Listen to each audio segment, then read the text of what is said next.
Bienvenue à notre émission de chaque jeudi sur la vie spirituelle. Aujourd'hui, nous parlerons du 8e exercice intitulé l'ambition.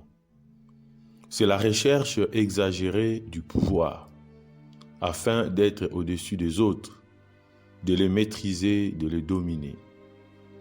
Il n'est pas beaucoup nécessaire de développer ce point.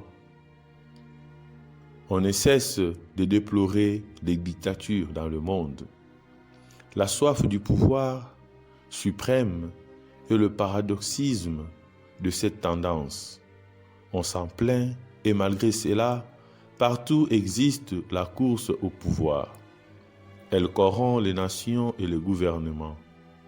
Lorsque cette soif de dominer s'étend à une famille, une ethnie, un patrie ou une nation, on aboutit à des horreurs qui humilient l'humanité. Cela ne suppose pas qu'on veuille devenir président de République, ni Premier ministre, ni délégué, ni directeur d'une entreprise. Ce mal abîme quiconque veut dominer dans un groupe si petit soit-il. Beaucoup ne se rendent pas compte qu'ils veulent s'imposer dans les petits milieux où ils vivent, ou dans leur profession, ou dans le domaine où ils ont quelques compétences, que ce soit en informatique, en cuisine, menuiserie et autres. Quand je veux dominer, quand je me crois supérieur, ma langue peut faire beaucoup de mal. Ma raideur ou mon mépris, beaucoup de victimes. Nous avons tous en nous des germes de méchanceté, de suffisance, d'orgueil. Il peut y avoir dans mon cœur des bombes et des chambres à gaz, des fusils et des couteaux pour ceux qui sont sur mon chemin. C'est pour cela que j'ai besoin d'un salut de Jésus-Christ, de son esprit qui réveille en moi l'enfant d'amour. Il est bien évident que si nous vivons avec le désir de dépasser les autres, de nous en servir, de les dominer, la vie spirituelle est étouffée en nous. Jésus-Christ est venu nous apprendre le respect de tout homme, spécialement des pauvres, des marginaux. Je dois devenir semblable à lui, aimant la simplicité, le service, l'effacement. En ce temps de vie en groupe, de discernement commun, une attitude de suffisance bloque tout échange. Il faut toujours surveiller et enrichir sa capacité d'écouter pour savoir changer d'avis et choisir le meilleur.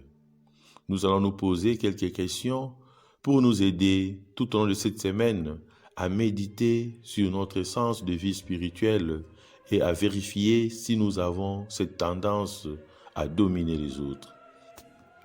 Première question, est-ce que j'apprécie vraiment l'humilité? Quels sont les signes? Deuxième question, quand est-ce que je cherche à m'imposer? Troisième question, suis-je serviteur en famille, en groupe, au travail, à l'église? Quatrième question, est-ce que je sais accueillir les marginaux? Comment? Cinquième question, quelle est mon attitude en groupe? Simple ou suffisante? Souple ou inflexible? Comme texte pour la méditation, nous prendrons Matthieu 26 du 1er au 12e verset. Malheureux êtes-vous. Nous prendrons encore Matthieu 25 du 15e au 35e verset. C'est à moi que vous l'avez fait.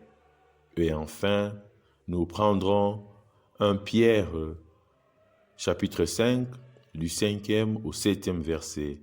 Dieu s'oppose aux orgueilleux, aux humbles, il accorde sa grâce. Je vous dis merci tout en vous souhaitant un bon temps de carême, que le Seigneur nous aide à nous libérer de tout ce qui nous empêche d'être en contact avec lui, afin que tous ensemble, nous puissions voir sa gloire. Je vous dis merci et à jeudi prochain.